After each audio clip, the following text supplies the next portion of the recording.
We are doing what we do, sharing what we share, loving what we love, and I'm back. And I don't want y'all to think this is a game, that I'm just doing this to be killing time.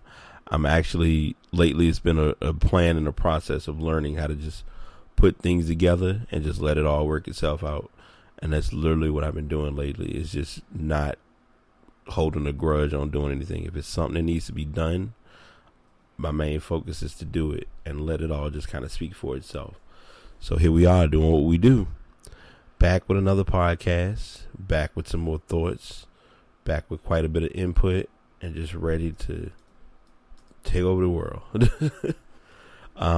Truth be told, man, I've literally had like any and everything possible that can come up happen, that has wanted to happen, literally has happened. And I've been beyond focused on doing my best to get through everything that has or has not come my way.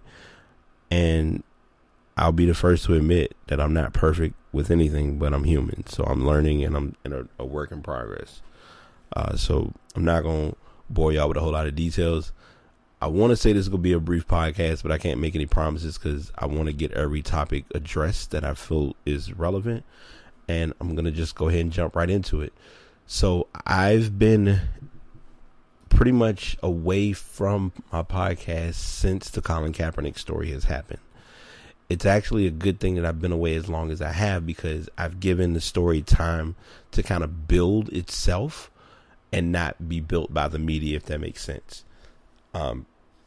So there are two sides that occurs. Typically, the media gets its hands on a story and they just run with it. But when they run with it, they use the wrong feet, if that's a good analogy or a good way to describe it. You can give your perspective, but you also have to kind of let it play itself out and see what the outcome is.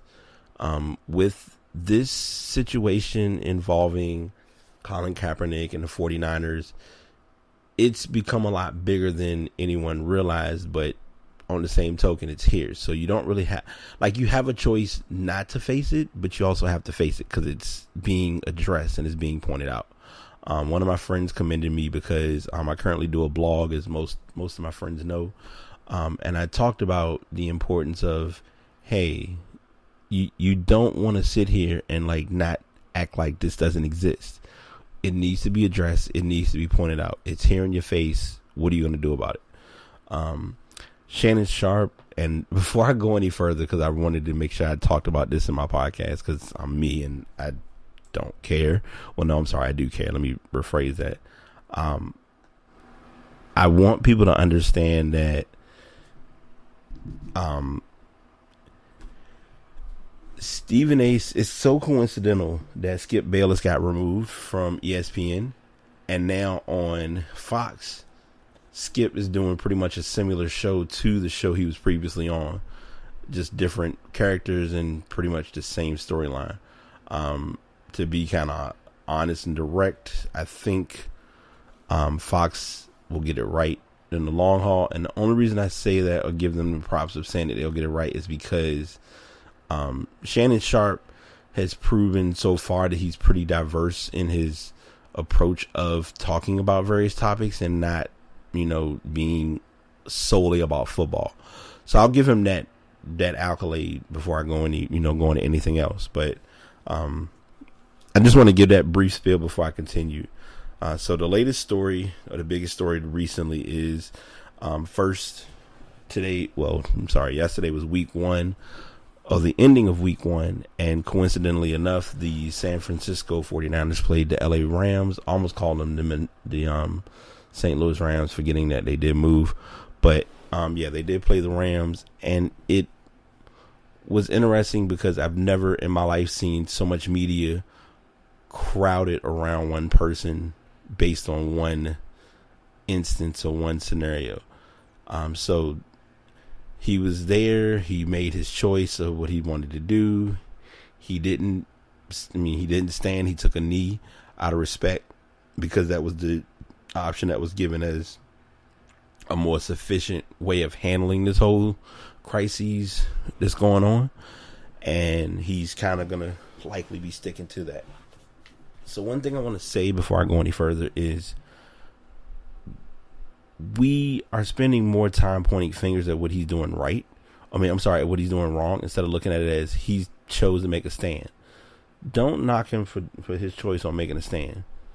I think that's the biggest mistake or the biggest trend that I've seen as the fail in all of this. But it's not going to change the fact that he's made his choice. So respect his choice and respect his decision, and don't be ignorant. Like, the one thing I think that's made me more frustrated about this story is just, if you ever want to see how or where a person stands on something, let social media tell you. The racist remarks that people have left on towards him have been crazy. One thing that I think about is with the first game, and I don't have that as one of my topics, but I'm going to go ahead and get into it. Brandon Marshall, who plays for the Denver Broncos, he's a defensive player, not the wide receiver Brandon Marshall, but the Brandon Marshall who's a defensive player, was scrutinized because he chose to take a knee during the national anthem and the opening kickoff game. Now, he lost a bank endorsement due to him taking a knee, which a lot of people don't understand or don't think it's all that big of a deal.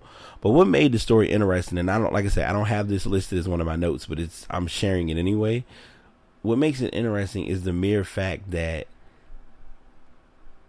there was hate letters or hate mail being sent, or there were hate tweets sent, but they were sent to the wrong Brandon Marshall. News flash to all of you folks who want to have anger and hate towards someone for a decision that they make. If you're going to have hate and anger towards the right person. Don't just go posting stuff all la-di-da and willy-nilly and not think of who's going to actually receive it. Because just like you check your social media every day, these people check their social media, if not every day, once a week, if not twice. So they know what's going on, and they're not stupid. Like, don't disregard it or ignore the obvious. And I think that's the biggest point that I want to make in the whole Colin Kaepernick story. Now, based on him doing this, it was coincidental because a lot of players did form a unique form of unity, which I personally have no problem with, because I think if a person wants to make a decision as to how they handle dealing with the Pledge of Allegiance or the national anthem or whatever the case you want to call it, then that's their personal choice and their personal preference. And I just don't think there's a universal way of what a person should or shouldn't be doing. If a person, and here's the scenario that I'm going to give, and I don't think I addressed this in my blog, but I'm going to make sure it's pointed out, and I will do this. This is how I'm going to be using my promotion of making things just kind of all streamlined together. But when you sit at home and you watch an NFL game or you watch any sporting event, do you stand up? Or is a better question, do you take your head off and put your hand over your heart and all that stuff like they do at the game? No?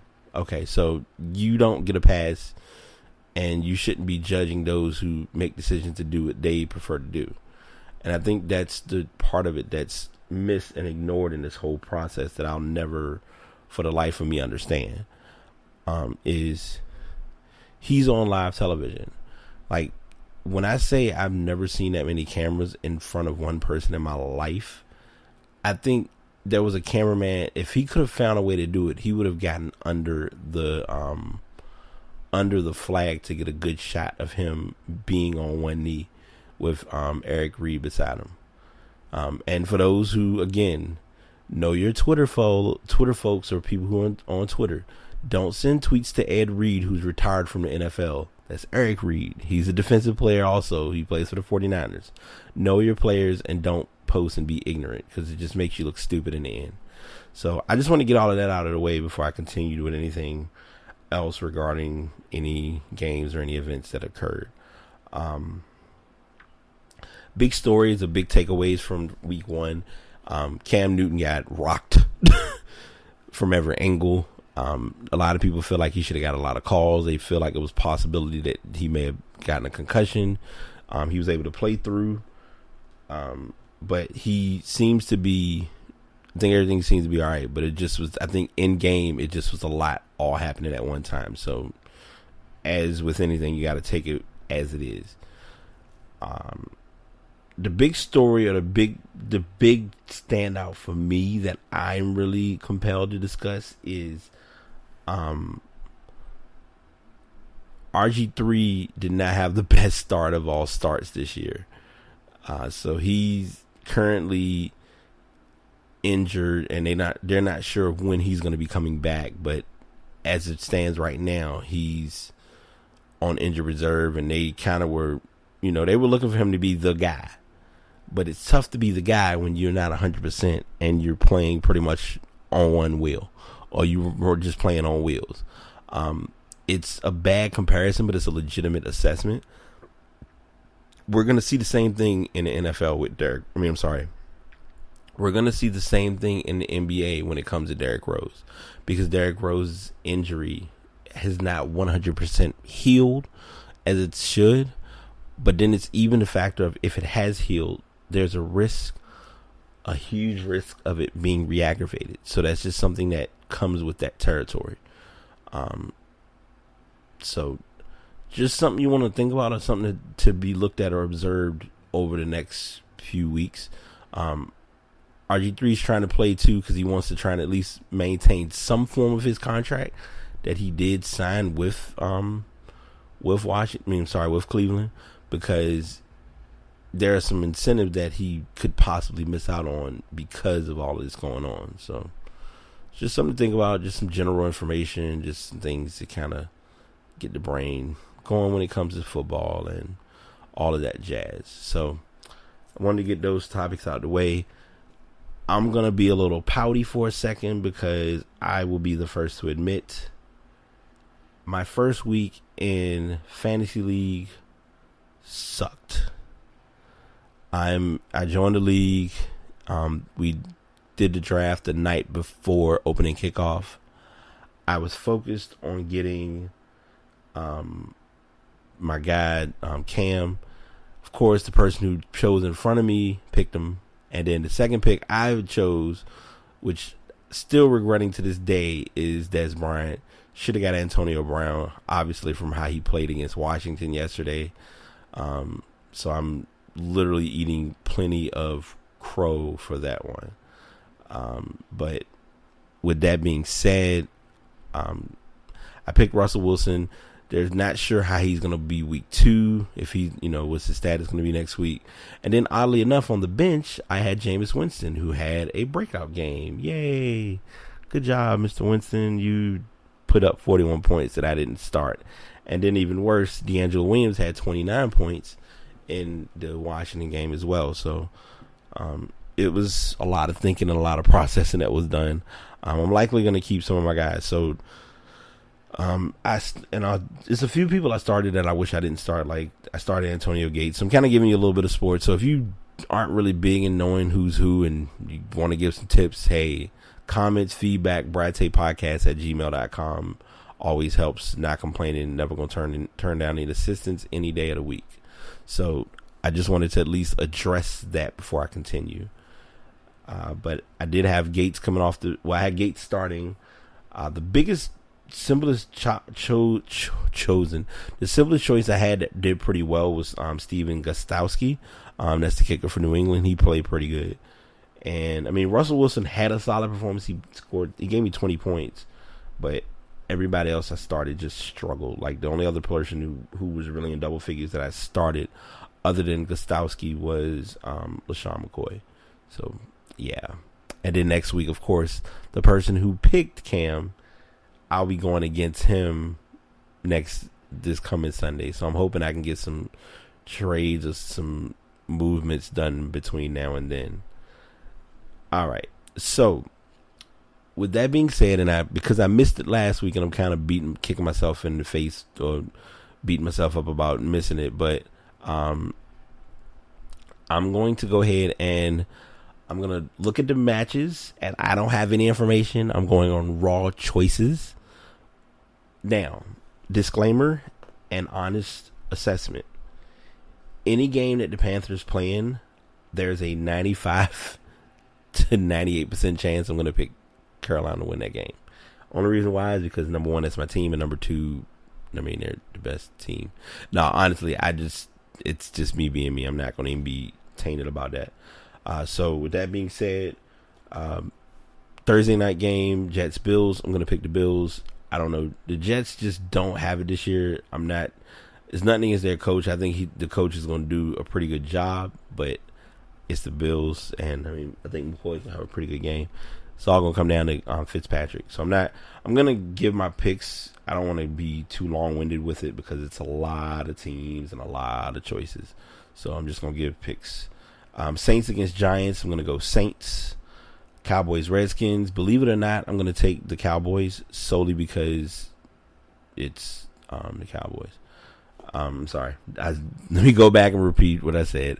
I will be giving picks. I won't be giving details because it's just for the benefit of the podcast. Cowboys, Redskins. I'm going Cowboys. Dolphins, Patriots. No brainer, Patriots. 49ers, Panthers. No offense, Kasha, if you're listening, or if Lonnie's listening and you tell the message to her, I'm going Panthers. Titans, Lions. I'm going to shock you in saying Titans. Chiefs, Texans. I'm going to have to pick the Chiefs. Ravens and Browns. Shoe in Ravens. Bengals, Steelers. Momentum and talent. Go Steelers. Bucks, Cardinals. Close game, but I'm going to give it to the Cardinals. Seahawks and Rams. Depending on Russell Wilson's health, I'm going to pick Seahawks. Let's see. Falcons, Raiders. Close battle, but I'm going to shock everyone by saying Raiders. Jags, Chargers. I'm going to have to pick the Chargers. Colts, Broncos. Colts, they don't have Peyton anymore for either team. Packers and Vikings. Packers, still no Bridgewater, out for the season. And for the Monday night game, Eagles and Bears, I'm going to go Philadelphia Eagles. So I'm going to make sure I go back, listen to this podcast, and I'm going to tell and write out all my answers. And if anyone is listening and they have them written down, hey, share them away. That way it's not me trying to claim I just pick teams just to be picking people. So I want to go ahead and do that. And I think I've done all my topics today. I kind of breezed through it a little bit this time, but I really am looking forward to where the football season is going to take us, as well as what's in store for this process that I have going on. I've talked to a few people and mentioned a few things about what's coming up, but I've kind of been not showing my hand, if that's a good way to put it. So I'll go ahead and end it here. If you all are not doing so already, be sure to follow my podcast at Brate Podcast. If you want to follow just my regular social media, I am at Brate82. Brate Podcast is on Instagram and on Twitter and on Facebook. And as far as Brate82, it is also on Twitter, Instagram, Facebook, Snapchat, the whole nine. So, with that being said, I'm going to go ahead and close it here. You all be good, be a blessing, stay positive, do something worthwhile. And again, feedback and criticism will help me get this podcast to the next level.